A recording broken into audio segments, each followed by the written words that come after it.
جسم، ایک ہے روح۔ عزیز دوستو، انسان کب تک زمین پر رہتا ہے؟ جب تک کہ اس کے جسم میں روح برقرار رہے۔ روح جو ہی نکلتی ہے انسان کو زمین پر رکھنے کے لائق نہیں سمجھا جاتا۔ جو ہی روح نکلتی ہے انسان کو مردہ قرار دے دیا جاتا ہے، اس کو اٹھایا جاتا ہے، لے جایا جاتا ہے، قبر کے اندر دفن کر دیا جاتا ہے۔ یہی انسان کی حقیقت ہے۔ جب تک اس کے اندر روح ہے اس کی ویلیو ہے۔ جو ہی روح نکل گئی، چاہے وہ کتنا ہی بڑا عالم کیوں نہ ہو، اب وہ زمین پر رکھے جانے کے لائق نہیں ہے، وہ اس لائق ہے کہ اس کو زمین کے اندر دفنا دیا جائے۔ عزیزان گرامی، قدر میں وقت کا ولی ہی کیوں نہ ہو، اس کو بھی لے جا کر قبر کے اندر دفنا دیا جاتا ہے۔ کیوں دفنایا جاتا ہے؟ انسان کا جسم تو موجود ہے، تو پوری دنیا کہتی ہے جس روح کے بغیر جسم کی کوئی ویلیو نہیں ہے۔ اصل جو چیز ہے وہ روح ہے۔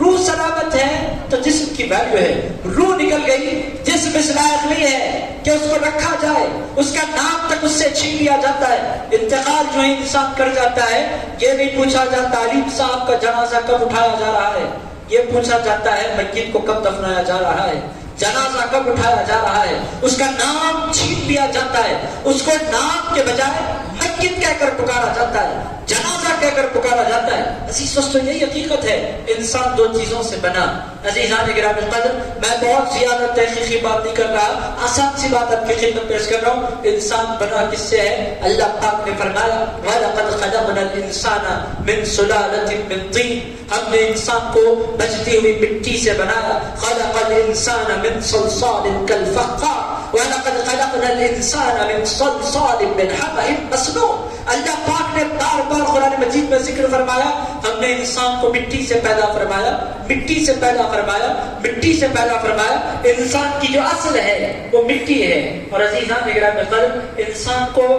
جو انسان کے جسم کو سلامت رکھنے کے لیے غذا ملتی ہے وہ بھی مٹی سے ملتی ہے۔ آپ روٹی کھائیں مٹی سے آتی ہے، مٹی سے ہی اگتی ہے گیہوں۔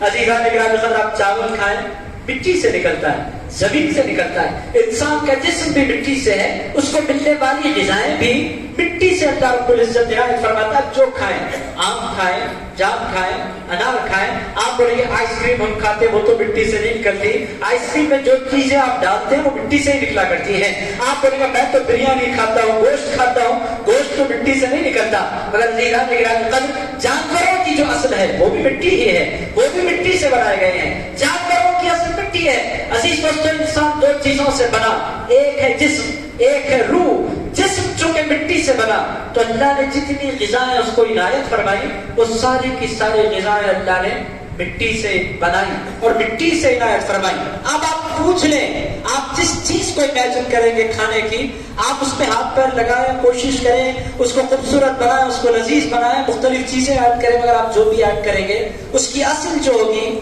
وہ مٹی ہوگی۔ ہو گئی بات۔ عزیز دوستو، روح کہاں سے بنی؟ روح کہاں سے آئی؟ کیا روح بھی مٹی کی ہے؟ عزیزان گرامی القدر، اللہ پاک فرماتا ہے لوگوں جسم تو مٹی سے بنا ہے، روح مٹی سے نہیں بنی۔ اے پروردگار، یہ روح آئی کہاں سے؟ آپ اٹھائیں، قرآن مجید اس کا جواب دیتا ہے قُلِ الرُّوحُ مِنْ أَمْرِ رَبِّي۔ اللہ پاک فرماتا ہے اے لوگوں، روح زمین سے نہیں بنی، روح تو ملائے اعلیٰ سے اتری ہے، آسمانی دنیا سے اتری ہے۔ عزیز دوستو، روح عالم بالا سے، ملائے اعلیٰ سے زمین کی طرف منتقل ہوتی ہے۔ جس مٹی سے بنا اس کو غذا مٹی سے ملتی ہے۔ اب روح کو آپ بریانی کھلائیں، چکن 65 کھلائیں، حلیم کھلائیں، آئس کریم کھلائیں، روح بولتی ہے اس سے مجھے کوئی فائدہ حاصل ہونے والا نہیں ہے۔ آپ کے منہ میں پانی آ رہا ہے، میں ایسے ایسے غذاؤں کے نام لے رہا ہوں۔ عزیزان گرامی، منہ کے پانی کو کچھ دیر روک کر آپ مجھے سنیں۔ آپ دنیا کی لذیذ ترین غذا کھلائیں، روح کو اس سے اطمینان نہیں ملتا۔ آپ کی حلیم جسم میں، آپ کی بریانی جسم میں، آپ کا تندوری چکن جسم میں، آپ کا آئس کریم جسم میں، آپ کے لذیذ اور مزیدار پٹھے جسم میں، آپ کی چائے کا مزہ روح کو نہیں ملا کرتا، جسم کو ملا کرتا ہے۔ آپ جو پان کھاتے ہیں اس کا فائدہ روح کو نہیں ہوتا، اس کا فائدہ جسم کو ہوتا ہے۔ آپ کچھ بھی کھلا لیں، روح پکار نہیں ہوتی ہے۔ اے انسان، تو سب کچھ جسم کو کھلاتا چلا جا رہا ہے، کچھ میرے کھلانے کا بھی انتظام کر، کچھ میری بھوک کو بھی مٹا۔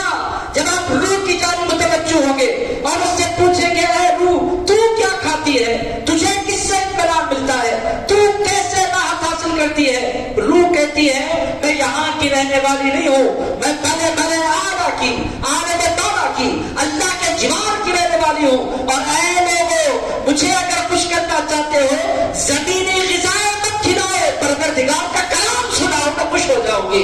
عزیزان گرامی قدر، اللہ کا کلام، کلام اللہ، یہ روح کی غذا ہے۔ عزیز دوستو، اسی لیے جو قرآن پڑھتے ہیں وہ لوگ بہت مطمئن رہتے ہیں، اور جو قرآن نہیں پڑھتے رقص لیتے ہیں، جو قرآن نہیں پڑھتے سگریٹ پیتے ہیں، جو قرآن نہیں پیتے گانجا کھاتے ہیں، جو قرآن نہیں پیتے نہیں پڑھتے، آپ ان کی طرف دیکھیں، ہیروئن لے رہے ہیں، مختلف قسم کے وہ لوگ جان لیوا چیزیں کھانے پر مجبور ہیں، کلب جا رہے ہیں، پب جا رہے ہیں، ناچ رہے ہیں، گا رہے ہیں، وہ سمجھتے ہیں ناچنے سے غم دور ہوگا، غم دور نہیں ہوتا، غم بڑھ جاتا ہے۔ وہ سمجھتے ہیں گانے سننے سے غم دور ہوتا ہے، غم دور نہیں ہوتا، غم بڑھ جاتا ہے۔ کچھ دیر کے لیے انسان راحت محسوس کرتا ہے، اس کے بعد جو ہی وہ جاگتا ہے افسوس شروع ہو جاتا ہے۔ شراب پینے والے یہ سمجھتے ہیں کہ شراب پینے سے غم دور ہو جاتا ہے، کچھ دیر کے لیے روڈوں پر انسان لوٹتا ہے، گالیاں دیتا ہے، گانے گاتا ہے۔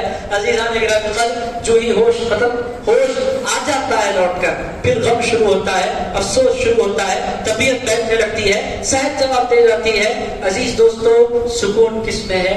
سکون اگر ہے تو اللہ کے کلام کی تلاوت میں ہے۔ میرے دوستو، میں اپنی باتوں کو تیزی سے سمیٹ رہا ہوں، آپ میری باتوں پر غور فرمائیں۔ آپ روزانہ کھانے کے لیے 2 گھنٹے دیتے ہیں، آپ بولیں گے میں نہیں دیتا، اگر عزیزان گرامی قدر آپ حساب نہیں لگاتے، اگر کھانا کھانے کے لیے، کھانے کے جانے کے لیے انسان کو بہت سی مرتبہ ٹائم لگانا پڑتا ہے، اور ہوٹلنگ کرنے والوں کا تو پوچھیے مت۔ کامارڈی کا حال مجھے نہیں پتا، حیدرآباد میں تو بڑے شوقین پیدا ہو گئے ہیں۔ آپ لوگوں کو معلوم ہے چائے پینے کے لیے لوگ حیدرآباد سے نکل کر سنگاریڈی جا رہے ہیں۔ حیدرآباد کا حال یہ ہے۔ عزیز دوستو، ایک صاحب سے میں نے پوچھا آپ کدھر تشریف لے جا رہے ہیں؟ شہاب الدین کے دھابے جا رہا ہوں۔ میں نے کہا کہاں ہے یہ؟ کہنے لگے ظہیر آباد۔ میں نے کہا ظہیر آباد حیدرآباد سے آپ کیوں جا رہے ہیں؟ ڈنر کرنے کے لیے۔ عزیز دوستو، انسان اپنی زندگی کے 4-4 5-5 گھنٹے کھانا کھانے کے لیے نکال رہا ہے، کیوں؟ جسم کو راحت ملے گی۔ مگر عزیز دوستو، آپ کبھی کسی مسجد کی طرف تشریف لے جاتے ہیں، کیوں جا رہے ہیں؟ قرآن سننے کے لیے۔ عزیز دوستو، کون ہے؟ قرآن کے اچھے پڑھنے والے قاری کی تلاش کرنے والا۔ عزیز دوستو، بہرحال بنیادی بات، پہلی بات حافظوں کی عظمت کے حوالے سے میں نے عرض کر دی۔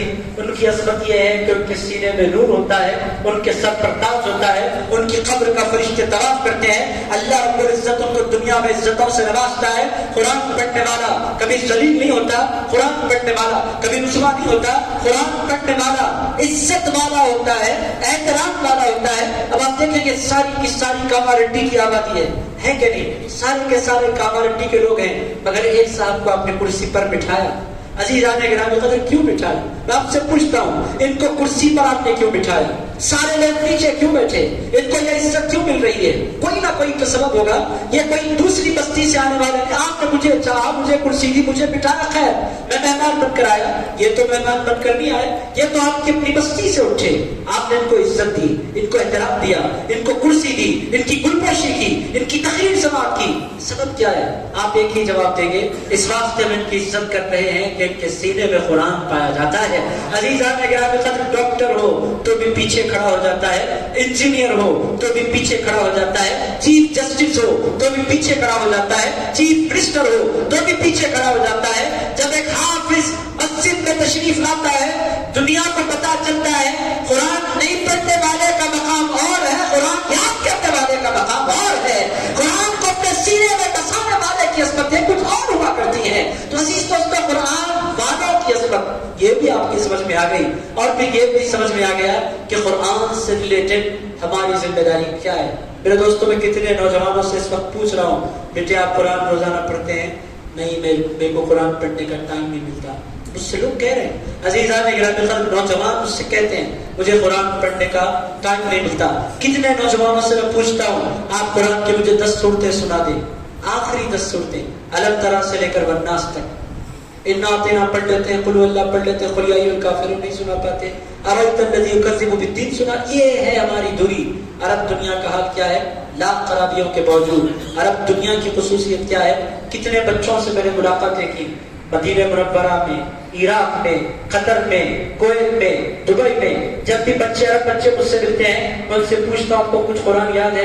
کوئی بچہ کہتا ہے مجھے یاسین یاد ہے، کوئی بچہ کہتا ہے مجھے رحمان یاد ہے، کوئی بچہ کہتا ہے مجھے سورہ ملک یاد ہے، کوئی بچہ کہتا ہے مجھے سورہ قلم یاد ہے۔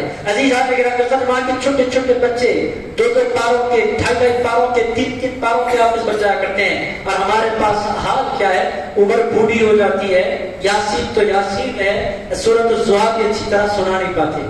عزیز دوستو ہمارا حال کیا ہے؟ میرے دوستوں کامارٹی کے میرے بھائیوں، ہمیں اپنے حال کو بدلنے کی ضرورت ہے۔ آج کے اس مبارک جلسے میں آپ تشریف لائے ہیں، آپ مجھ سے ناراض ہو جائیں، نو پرابلم، میرے زندگی کے 40 سال گزر گئے، کامارٹی میں آیا پھر نہیں آؤں تو مجھے کوئی فرق نہیں پڑتا۔ عزیزان گرامی قدر، ایسا نہیں ہے کہ میں کامارٹی آؤں تو مجھے بہت خوشی ہوگی، آؤں آپ لوگوں کو دیکھوں تو اچھا دکھے گا، اگر نہیں بھی آؤں تو میری زندگی تو گزر رہی ہے، آپ مجھ سے خوش ہو یا ناراض۔ مگر عزیزان گرامی قدر، آج کی اس مبارک مجلس سے نکلنے سے قبل اس بات کا ارادہ ضرور کریں کہ ہم روزانہ اپنی زندگی میں قرآن کو وقت دیں گے نا انشاءاللہ۔ عزیز دوستو ایسا نہیں ہونا چاہیے۔ کل ایک صاحب سے میں نے پوچھا آپ کا قرآن کب ختم ہوا تھا؟ میرے دوستو میں تھوڑا سا آگے بڑھ رہا ہوں، 5-10 منٹ مجھے دے دیں بات ختم کروں۔ عزیز دوستو کل ایک صاحب سے میں نے پوچھا